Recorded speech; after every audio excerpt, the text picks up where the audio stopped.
everybody. Welcome to the Muscle Intelligence Podcast. I'm doing the intro today because Ash messed it up last week. Well, the jury's out. We'll see. People may have liked my intro. Q&A. We're going to keep this one very, very stoic today. We're going to say welcome to the Muscle Intelligence Podcast because I get made fun of for doing that. But I hope you guys are having an amazing day. Ash and I are sitting here live together, which doesn't happen all that often, which is great. We get to have a cool, dynamic conversation before the podcast, which you guys don't always get to hear during the podcast, which you do. So hopefully you've been enjoying the podcast. If you do, we're super grateful for you guys. Leave us a review and just being here in general. Love to hear your feedback on what you want to hear about. She's taking questions all the time off of the Muscle Intelligence Podcast Instagram. You can reach us there. You can also reach us through the Muscle Intelligence Facebook group. And we are going to be growing that and getting more people in there as we speak. It's really fun to have a mission around helping people live their greatest life, particularly in a body they love, right? I love the idea of helping you understand the things that are holding you back from this body and this mind that you're striving for. You know, I've had a lot of obstacles in my life and I've been blessed to overcome many obstacles, and some I'm still, overcoming. I'm still ascending certain mountains in my life, but I love it. And I love every aspect of challenge. And when I see something in my life that's challenging for me, I'm actually grateful for it. And that's kind of part of the messaging here is learning to see the gratitude and learning to be an owner and take responsibility for your life rather than a victim.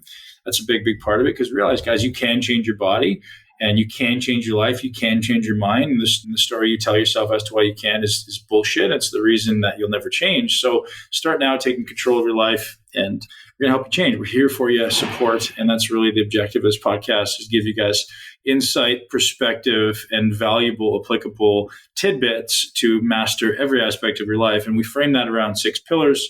So obviously training is a big part of that. And training can encompass cardio and movement and yoga and heavyweight training and muscle building and all those things. And then there's looking at sleep, because sleep is a massive one. If you don't sleep well, we're going to help you fix it. If you don't learn how to manage your mindset and your stress, you're going to have a hard time optimizing your body and your life. And then the final 2 pillars we're looking at are nutrition, which is big.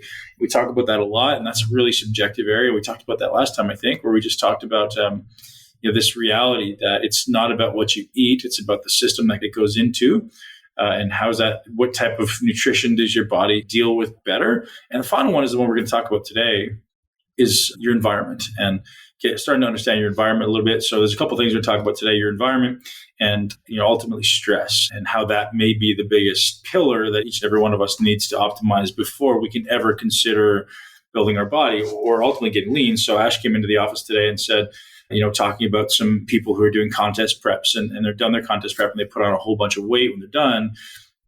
Think about that. Why is that a problem? And, it has nothing to do with necessarily the fact that they got in shape and they rebounded. It has to do with the way they did their contest prep not being effective, not being appropriate for their body. They just basically took a bunch of stimulants, did a bunch of cardio, and just dug a huge ditch for their body. And now their body rebounds and goes, F you, I'm going to be so stressed out. You're going to eat for 3 weeks after or 3 months after, put on 60 pounds or 40 pounds, whatever it is. And that has everything to do with not necessarily how your body rebounded, but how you just created so much stress. Now your body needs all of this, reserve. Your body goes, well, I know this is going to happen again. How do I put X amount of reserve on my body to prevent me from ever feeling like that again? So that comes down to how you approached it, right? So if cardio is your first lever in a body transformation, or even if a diet is your first lever in a body transformation, you're doing it wrong. Like, it's just no question about it. You're not doing it correctly. The first lever should always be stress and sleep. Why? Well, if you're stressed is what makes people eat like idiots, right? And it may not be a psychological stress. It's just an internal stress. And it's your coping strategies. Where you've done a contest, like, oh, now I have to, you don't realize how stressed you are, or any type of transformation. You don't realize how stressed you are. And now you start eating to cover that up and fill back in that gap. But anyways, I won't ramble anymore. I'll let Ash kind of take the reins here and run with whatever questions you guys have sent in the realm of those 2 topics. Mm-hmm. First of all, I think I'm going to start recording our pre-recorded conversations so that they can go in a blooper / behind the scenes reel at some point, but we'll see how that goes. That'll be for the VIP. You'll have to pay extra for that one for sure. Yeah. But I love the fact that you mentioned that one of the main pillars is environment, because I think that most of us now accept the fact that we have to be mindful about the food that we put in our body and the approach that we take to exercise. But I think some of us still are under the misconception that our environment is a thing that that just occurs and it just exists and we enter into it every day. But you have to mindfully curate and create your environment too. It sounds like common sense when you say it out loud, but a lot of people don't really think about that. We were talking about that sort of post-competition rebound or whatever that people do. And a lot of people have been there. It's because we don't put the attention into creating the right environment to come out of that competition prep in a healthy way. Well, even going into the competition prep, what people don't acknowledge about the environment is your mitochondria are little kind of sensing organelles. They're sensing your energy status in your body and your cells. They're also sensing the environment around you. So if you're in an environment that's artificially lit, or if you're in an environment that's toxic, your mitochondria are sensing that, and they're changing the way your body produces energy because of it. And they literally become this sensor for your autonomic nervous system to kind of ramp up production of energy. So your body goes into this low-level state of constant stress. And if I'm in this blue lit environment with shitty air quality, maybe I'm driving my car and there's this constant underlying stress, your body just constantly dumping cortisol, adrenaline, and releasing energy, more and more and more energy. And that just becomes kind of your baseline. So you have this constant state of inflammation and cortisol running through your body all the time.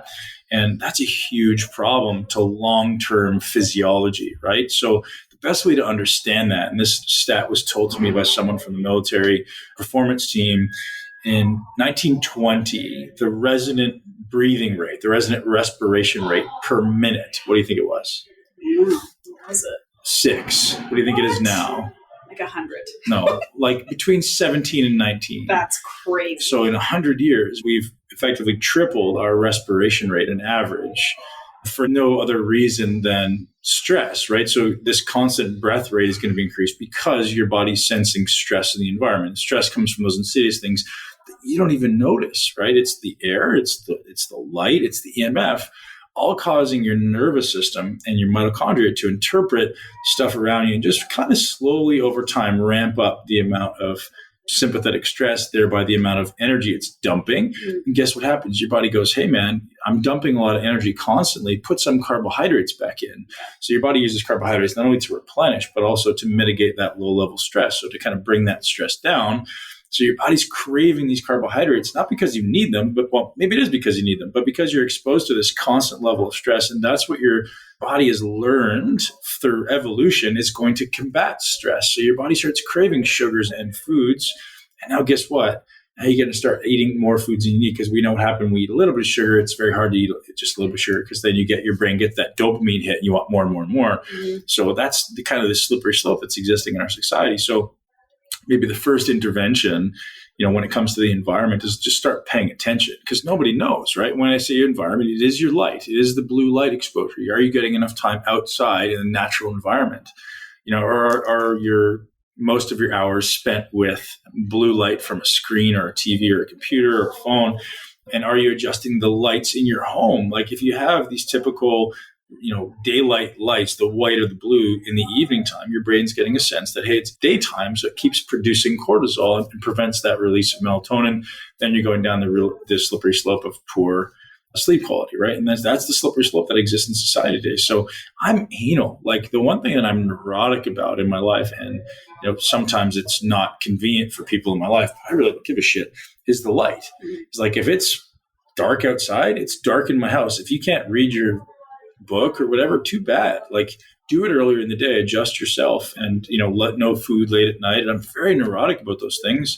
And I'm very neurotic about wearing blue light blocking glasses. I'm very neurotic about often wearing clothes when I'm in a blue light environment. I'll wear my blue light blocking glasses when I'm in an environment where I know I'm getting a lot of blue light, because it not only is going through my eyes, most of it's going through my eyes, but a lot of it's going through my mitochondria as well. So very aware of those things. And then obviously paying attention to how much EMF you're exposed to. Like if you're in a work environment or if you're in a home environment, like unplug your Wi-Fi, man. Take that shit out. Keep your phone away from you. Like keep it on airplane mode when it's in your pocket. And sometimes I don't talk about these things because I think they're just kind of common sense, but I realize they're not common sense. Like do not hold your phone against your body. It's never in my pocket unless it's on airplane mode, as Ashley holds it against her forehead. Do you know how long and I'm ashamed to say this, how long I was one of those people who put my phone in my sports bra when I worked out? Here's actually a cool experiment that I've seen work on myself. If you put your phone in your pocket and do a set and then take it out, you'll actually notice an increase in work capacity when it's not in your hand. That's crazy. Or in your body.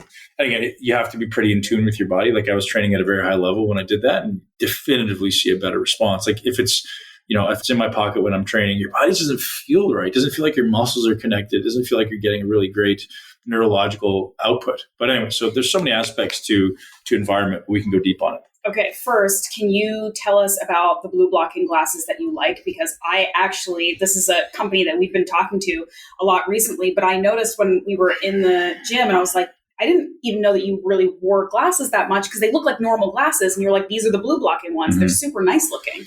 Yeah. So most of them make you look like a nerd, a huge total nerd, right? And that's okay. Like honestly, I'd rather look like a nerd. I've been wearing glasses since I was 15. I'm allowed to say that. I'd rather look like a nerd than be uncomfortable. Really bad sleep and be stressed out. Because I'll tell you definitively, my brain works better when I wear blue blockers. I sleep better. I don't have as much low level anxiety just from wearing blue blockers, and it's a huge difference. And if you're learning to pay attention to your body, like that high level of awareness that I strive for, you start to pay attention to these things. You're like, God, this really does make a big difference. So, I don't want to throw out names, but I've wore every company, pretty much the big companies that exist. And I can't say whether or not they work, but the one company that I can say works because they release all of the data on their lenses is Blue Blocks. And, I reached out to the company and said, hey guys, I love your product. I wear your product. My kids wear your product. My kids do not watch television without really? Blue Blockers on. Yeah. So if it's dark outside, they're wearing red glasses. If it's light outside, they're still wearing yellow glasses because I'm trying to minimize the blue light exposure, period. If they get blue light, it's coming from outside. Usually all my light bulbs inside my house, I've changed to 2200 Kelvin, which is like really, really orangey yellow. Get rid of all the blues. And then I put them on a dimmer switch. So I can literally have them really bright or really low. And I think that's so important. So yeah, blue blocks, they look awesome. And I know they're coming out with new styles. It's cool that they have daytime and nighttime glasses too, because I've been doing some research since, you guys have been working together. And first of all, yeah, they're really attractive. They have nighttime and daytime ones. They're based in Australia, but they have free shipping worldwide, I guess. Yeah, which is pretty good. But again, it just goes back to the companies that you work with are companies that are actually providing fact-based science on this is why this works. So that was why I never really kind of told anybody about this before, because I honestly don't know, or in the past I didn't know if, I'm not going to say the company's names, that X company is it just like a red tinted lens or is this actually doing something, and I had no idea. So with Blue Blocks, we have data on all of their lenses. And I was like, okay, well, these guys are actually going out of the way to spend some money and do the research and make sure they're getting high quality lenses. Because honestly, anyone right now, we could call a company in China and go, hey, I want blue light blocking glasses that are nice frames and have them here for $5, right? Really, really cheap. But doesn't mean they do anything, right? Yeah. They just put on a blue tint and off you go. That's not the objective. So I've actually noticed, like I said, a big difference with the clear ones. So I like those a lot. And I wear those just that I know I'm going to be inside or if I'm at my computer. And the yellows are kind of be like your kind of midday, twilight hours where, after 4 p.m. where the sun starts coming down, and if you're in blue light. And then the evening ones, I want no blue light coming through after the sun's gone down. Mm-hmm. And that's the intent there. And from an environment and lifestyle perspective, light, like that warm orange red light, is so much more attractive and nice and calming than blue light. Nobody likes sitting under these blue lights or fluorescent light. It's gross. That nice candle light kind of stuff is so much nicer anyway. Okay. Awesome. I have not gotten my hands on these glasses yet. I'm going to. I'm working on it, but they have a discount for us. So it's 15% off if you use the code MUSCLE, obviously. And the website is blueblocks.com/muscle intelligence. And it's blue, BLU, so no E. And we'll put that in the show notes so people can check it out. But one other thing I wanted to talk about, the environment part, that I think is really important to clarify, and I think that this is something that's central to the work that you do and the podcast, is talking about environment and creating a healthy, appropriate environment to your goals. For people who are really type A and dopamine dominant, we talked about that this week, and people who are doing bodybuilding competitions and competitions of any kind, they tend to get better at creating an environment for a specific goal. It's when we're talking about a sustainable, lifelong environment that people fall apart. And that's why a lot of the times it's after the competition that people really lose their shit, because we don't know how to create that environment that's sustainable and supports health for our entire life. We can create this bubble for 12 to 16 weeks, but it's the rest of life. Do you mean still having a jar of peanut butter in the fridge and not having to eat it? Yeah, I can't do that. I still can't do that. Right. I can't do it. So people create, I have a huge problem with this, and I hate to sound sexist, but I often dissuade females from competing for that reason is, and maybe I'm wrong, but females, in my experience, tend to have a little bit harder time keeping a positive relationship with food after a contest. So if we say, Ash, for 4 months, you can't eat any sugar, you can't eat chocolate, you can't eat peanut butter, ice cream, whatever. And at the end of 4 months, because I say you can't, now it's like free for all. And a lot of people I've seen, the reason I'm stereotyping this way is because I've seen a lot of people destroy their bodies, destroy it, and literally not be able to get it back for years and years and years. And I don't even know that it's a physiological thing. It's probably a psychological thing where they're creating so much stress in their body that after the show's done, they're just like, I need to eat everything. And then they get that dopamine fix and they just can't stop. And I don't know if there's any psychological or brain-derived reasons as to why that happens. I don't know, but I suggest everybody, most people don't compete. Like if you can't have a jar of peanut butter in the house for any reason, I just think that's a problem. Like if I can't have a candy bar beside me or a bag of potato chips and not touch them, I think you have an issue with food, your relationship with food. So, and most people going into the contest are fine. Like, oh, yeah, I can have that there. After the contest, it's like, well, there's a cake beside me. I don't just need to eat a piece. I need to eat the whole thing. Yeah. That's a huge issue in the fitness industry. I honestly don't have any suggestions for people who obviously ruin that relationship other than it's going to be a battle of willpower. And we know that our willpower is very, very limited. So I honestly don't. And hopefully one day come across an expert who can teach us like, hey, here's a strategy on how to make this better. But like, it's a tough game you're fighting because your brain is getting that hit of dopamine. And your brain goes, oh, more of this thing. I like this. This is my reward. And then it's like, right? Eating more and more and more. I mean, I think there's a lot of reasons. I would tend to agree with you, generally speaking, that it's harder for women as a woman who's done it and just been in this world too. I mean, of course, men struggle with this stuff too. I would say that there's probably a lot of reasons why it's more difficult for women. And a lot of it isn't necessarily physiological. Some of it, I think, is like cultural as well. I mean, when you combine a sport that is extremely, extremely restrictive, and then combine that with the fact that there's subjective judgment on your physical appearance. And then you combine it with the general sort of cultural landscape where women have to care more about what they look like. Shitty approaches that people take to their contest prep, because that should be the direction that we should talk about today, right? Is the fact that people take these just absolutely idiotic 1980 moronic approaches to contest prep. One thing I will say, maybe there's an argument for flexible dieting there, right? Like as much as I think flexible dieting is a bit of a farce, like, so again, it depends on how you define flexible dieting. Like, is it okay to eat a candy bar or a cookie during a contest prep? Absolutely. But when most people describe quote unquote flexible dieting, it means, I could eat anything that fits my macros. And that, as long as people kind of can differentiate that, like if your objective of today, Ash, is to eat 2,000 calories, it does matter where those come from. It absolutely does. Is it going to hurt you in any way if you make 100 calories come from a cookie? No, absolutely not. Right. So that maybe if you want to define flexible dieting as that, great. Like it allows you, if one cookie a day allows you to prevent you from eating 30 cookies at the end of this, absolutely, man. Or one cookie a week, right? Like I think there should be some degree of flexibility in dieting. But, the reason people screw up a diet is, like I said, more about just a backward approach.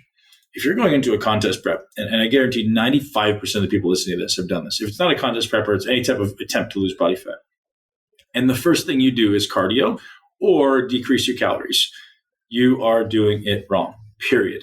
Those are not your first levers. They should never be your first levers. Your first lever going into a body transformation should, in fact, be putting your calories up in most cases, right? Just changing where they're coming from, taking more nutrient-dense foods. And why do I say putting them up? Because the first objective should always be increasing performance, right? So my objective is how can I increase the amount of work, the amount of volume that my body is being subjected to? So it may be increased volume short-term, maybe increased frequency, but I want to drive my work capacity up. That requires more calories.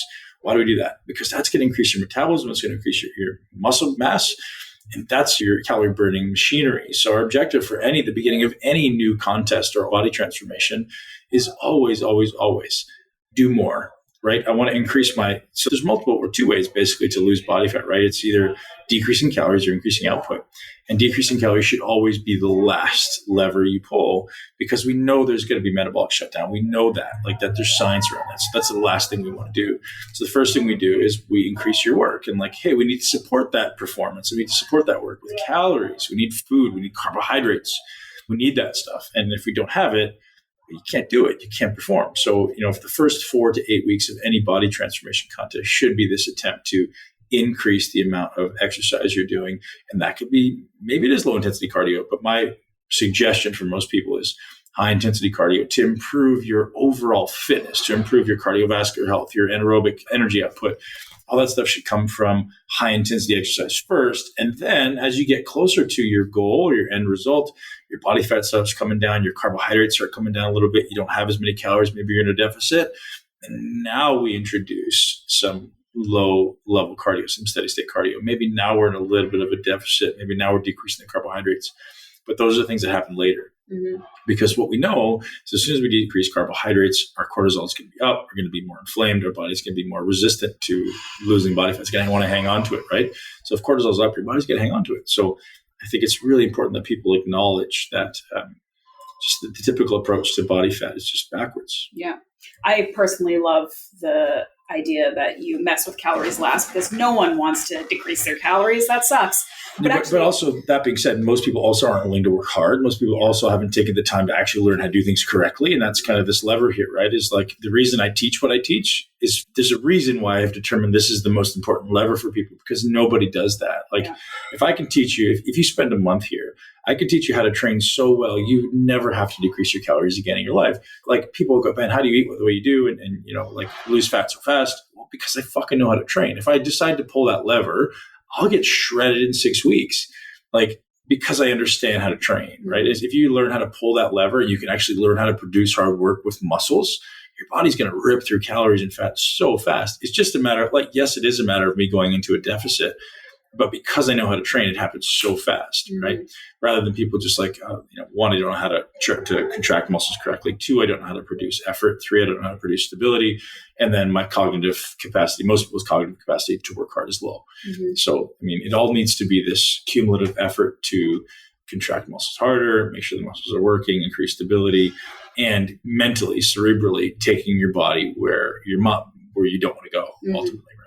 So this conversation is kind of veered more around competition prep, but I actually, and based on this, yeah, that was my fault. I'll take that one. But one of the questions on social media, it was really more about life and the way that it was worded. I really wanted to make sure that we cover this because I thought it was important. And it was from somebody who is an athlete and a bodybuilder and somebody who is very much, and I can relate to this, in a sympathetic state a lot and veers towards that sort of state. And what they want to know is how to start cultivating this environment that is more parasympathetic and where they can at least access. But within that, she was asking, not just how do I chill out all the time, because we can talk about that, but what workouts do I do that are still going to put me in a sympathetic state of mind? What kind of eating environment? What do I do? Well, I think the first thing for anybody who's massively sympathetic or finds their heart rate variability very low is not even to worry about the parasympathetic stimulus necessarily. It's to actually take your foot off the gas pedal, right? It's stop drinking the multiple cups of coffee. Stop using the pre-workout. Will there be a lull for 3 days? Probably, but you need it. You're going to have to make that conscious decision. If you need coffee to get up in the morning, that's a problem. If you like coffee, like I do, like you do, but if you need it, I can't get out of bed, it's a huge problem. Some days I just choose to have bone broth as my warm beverage in the morning, and that's amazing. But anyways, that's step one, right? It's remove those things that you need. Those, if I can't, I must scenarios. If I must have a coffee, then fucking stop. That's first thing, because everyone's just overstimulated, right? So if we can do that, that'll be a huge difference maker and actually allow you to need less parasympathetic stimuli. And moving along from there, so it's important to acknowledge that the parasympathetic nervous system is the nervous system of the aerobic system, and the sympathetic is anaerobic. So most people who have a high amount of sympathetic stress also have poor anaerobic health. Not all, but many. So typically people in this environment who are really body composition centric don't always spend a lot of time focused on the aerobic system. So a simple lever is breathing, right? Breathing into your diaphragm doing some extended breath holds before every workout. And extended means like, hey, it's got to be more than 6 seconds. It's got to be more than 10 seconds. Ideally, it's more than 30 seconds, right? Doing some extended breath holds where you're actually, it's like a strong breath hold, right? I'm like gasping at the end, right? That type of stuff over time will actually have a significant effect on your ability to maintain a high level parasympathetic nervous system. So that's a simple one that most people don't think of. Meditation's a massive one.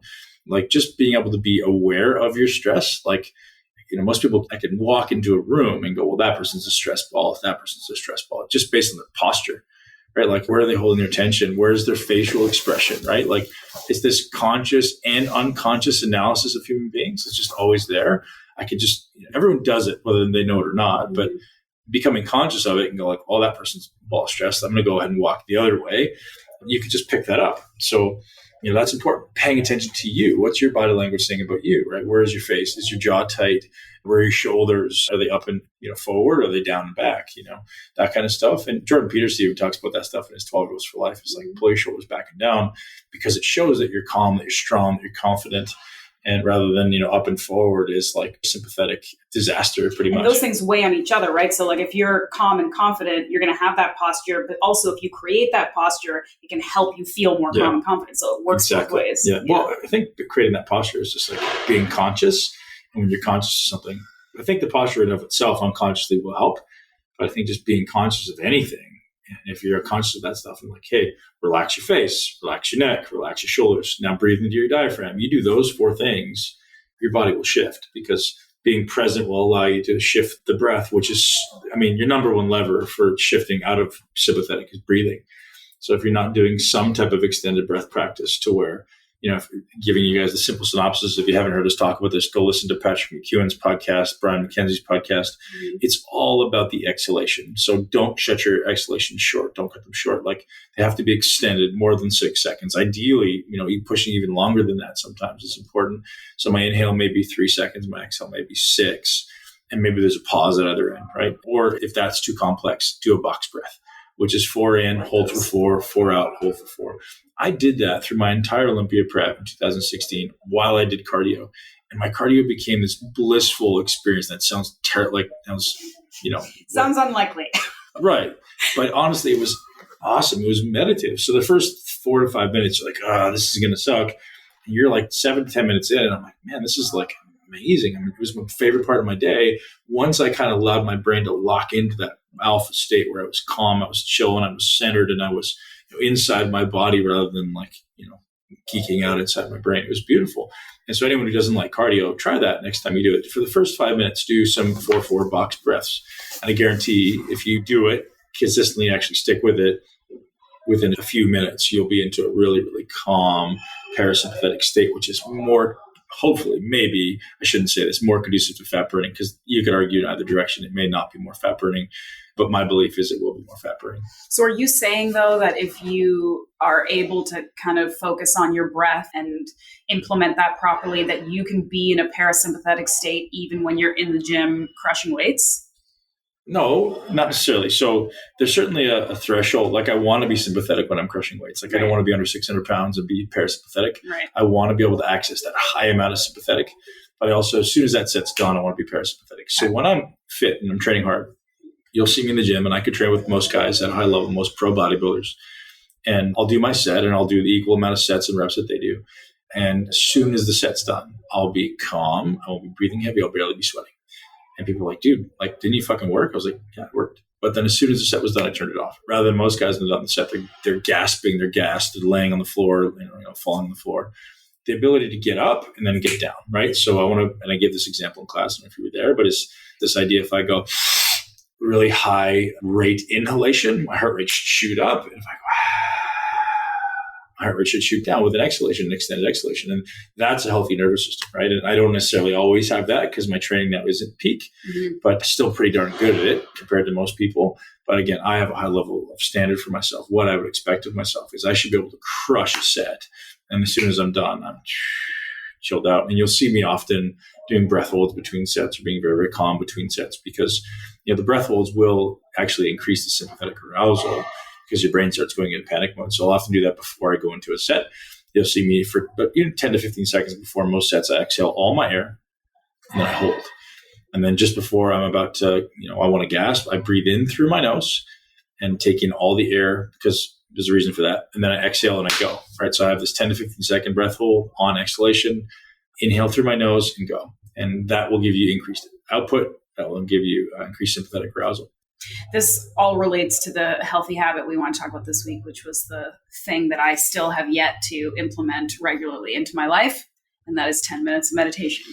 Yeah. Guys, there's a lot of levers you can implement into your life as far as optimizing body and mind. And the more I dig into this meditation piece, the more I think it just has to be there for yourself, for your family, for your loved ones, for your children. Like sitting down for 10 minutes in silence and being alone with your thoughts and your breath is all that means. Like, I don't think you need to be sitting cross-legged. I don't think you need to be sitting on a meditation cushion with some funky Eastern music playing. I think it's just being alone in absolute silence and paying attention to your body, paying attention to your breath, paying attention to your surroundings, and learning to just be there, single point of focus, right? Whether that be your breath or whether that be the sounds or whether that be your muscle tone throughout your body or whether that be trying to take in everything in your environment, single point of focus for an extended period of time. Most people can't focus for more than 3 to 7 seconds. So learning to extend that is a superpower. And 10 minutes every day, honestly, I was a skeptic like every one of you. It's life-changing. And we use that term a lot, but you'll notice if you commit to 30 days of 10 minutes every morning and you take it away. So you do 30 days and you go, I didn't really notice the difference. And you take it away. Watch what happens. You're like, holy shit, like that was making me a different person. Oh, like everything, it's not like you cut calories for one day, it's going to make a huge difference in your body composition. It takes time. And the longer you do it, the more consistent you are. You start to notice these like compounding benefits, right? And you're like, oh my goodness, like I can't imagine a life without this anymore. And, I'm at the point now where I'm trying to do 30 minutes 1 to 2 times a day. And it's just completely different. And when I just, honestly, it's still times when I'll go a week or two without doing it. If I'm on the road or if my kids are up real early, whatever, and I don't do it. And I notice a difference in everything in my life. My ability to generate, great relationships and maintain business deals and be calm and be thoughtful and work hard and be focused. And all of those things are gone. And it's just, you don't have access to your greatest brain. So I sit, here's our habit of the week. 10 minutes every morning, guys. Make it a habit because you got to create your brain before the world creates it for you, right? So we get up in the morning. I can create my state. I can create my emotions. I can create anything I want in the morning, the person that I take with me into the world, rather than, walking into some environment and reacting and becoming that person, I think is, such maybe your greatest opportunity in life. Like create your mind before the world creates it for you. And I like that one. Yeah, life will change. I think it's, and you can disagree with me if you want to, but I think that, and I feel kind of like a hypocrite talking about this since I have yet to really implement. I've started and stopped a lot with meditation and I've struggled with it. And I guess maybe I haven't fully internalized how important it is because I hear so many successful people that I look up to who use it as a tool. Everyone. And so literally everybody I know that's successful does it. And there's still there's a part of me that's like, obviously this is a good tool. And yet there's still a part of me that's like, you get to it when you get to it, which isn't the right way to approach it. However, what I will say, because I have started and stopped, and I have started to feel the benefits and recognize them, what I'll say is that meditation, similar to exercise, is about finding the time and the environment and the method that is sustainable for you, right? So I had somebody ask me on social media the other day, I hate cardio so much, tell me how to do it so I don't hate it. And I'm like, no, you don't. Yeah, right? Exactly. So it's your ego, right? So talking to you, sorry to cut you off, but for you, that's just your ego saying I'm good enough. I'm already great. I don't need it. I'm great the way I am. Mm-hmm. And yes, you are, but you can be better. Well, maybe it's not even a matter of being better. Maybe it's a matter of discovering your whole self, your true essence. You're very in tune with who you are and who you feel you are, but just imagine being able to discover and be alone with Ashley and be happy and fulfilled and content, needing nothing, right? And that's what meditation does. And when you bring that to the world, now you're a great leader. Mm-hmm. It's funny because I have thousands of people who say, Ben, what are the things I need to do to be more like you or more successful or more happy or whatever? It's always the simple shit. And it's always I don't do that. Well, why not? It's just the ego. It's I don't need that. You're good enough as it is. And again, I'm not an expert in ego, but I'm going to be diving into Carl Jung very, very soon. And I really want to understand that. But even from a more topical, superficial level, I think going back to incorporating it in a way that that is sustainable because it's the way that you chose instead of the way that was forced upon you. So my answer to this cardio person is like, first of all, stop and think, why do you feel like you have to do cardio? And this was top of mind because you were telling me like, maybe you don't have to, maybe you just have to do a better job with your workouts. Maybe you have to pay more attention to what you're eating. Maybe you have to get better sleep, and those things are going to sort out problems for you. But going back to the meditation, like maybe sitting in a quiet room first thing in the morning doesn't work for you. Maybe before bed works for you. Maybe, there's different, maybe it's in the middle of the day, right before I want to give meeting. a different perspective on that, right? Like I want to look at, the example we gave this morning with the car is anything you look at, I won't give the exact example, but you know what I'm talking about. Anything you look at, you can always look at the thing that I hate about this, right? I can always look at the fact that I friggin' hate cardio, and you could say it whatever you want, but that's your perspective. You chose that perspective, and you realize you always have a choice, right? So nobody hates cardio, right? You hate what you think cardio is. Maybe you can make cardio a different experience. Maybe you can make it I get to do cardio. I get to have this time alone. I get to use my legs. I'm so blessed to have this 30, 60 minutes to have this meditative experience.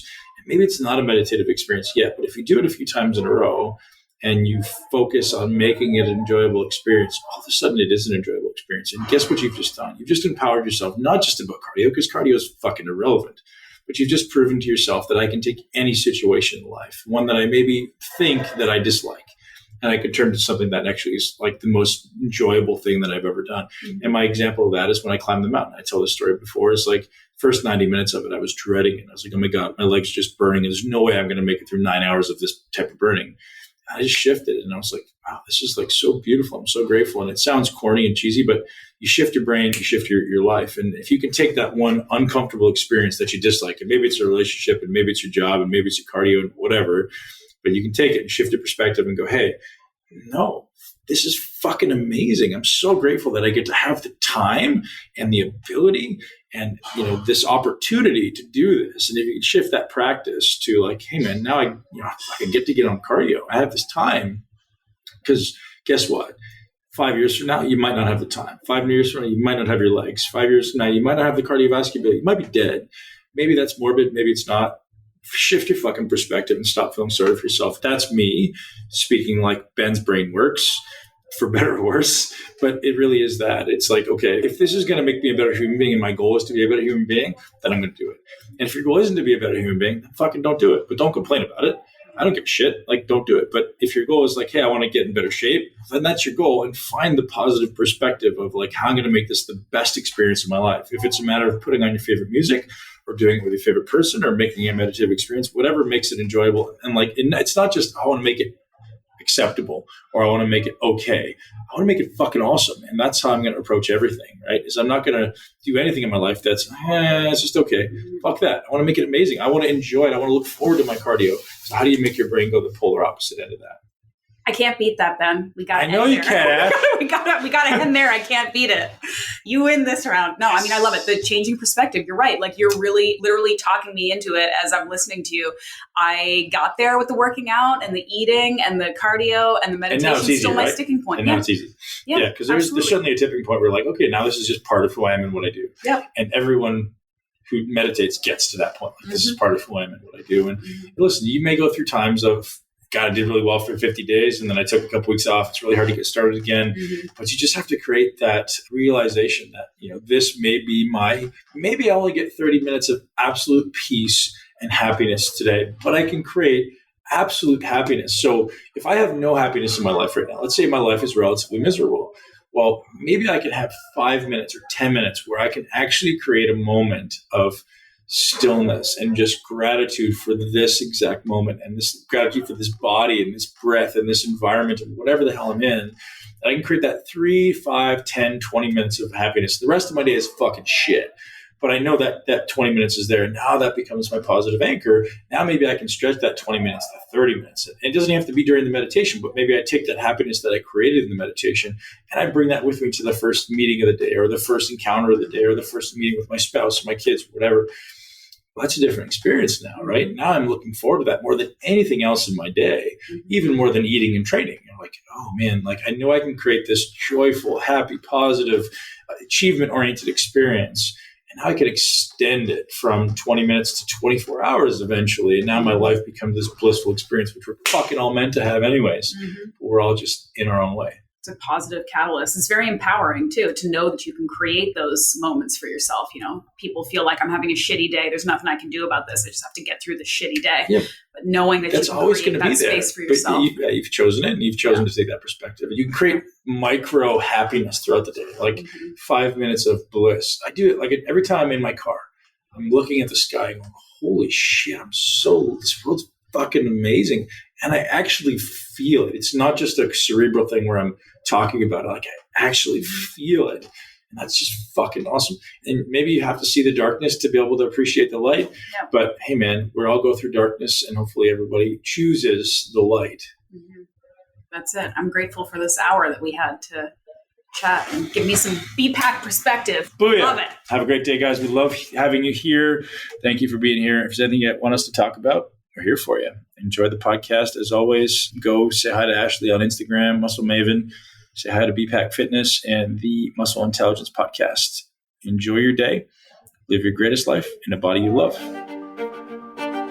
Thank you so much for tuning into Muscle Intelligence. If you enjoyed today's episode, please be sure to share it with at least one person you know.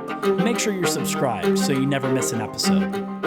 This podcast is for information purposes only. The statements and views on this podcast are not medical advice. This podcast, including Ben Pikulski and the producers, disclaim responsibility for any possible adverse effects from the use of information contained herein. Opinions of guests are their own, and this podcast does not endorse or accept responsibility for statements made by guests. This podcast does not make any representations or warranties about guest qualifications or credibility. This podcast may contain paid endorsements or advertisements for products or services. Individuals on this podcast may have a direct or indirect financial interest in products or services referred to herein. If you think you have a medical problem, consult a licensed physician.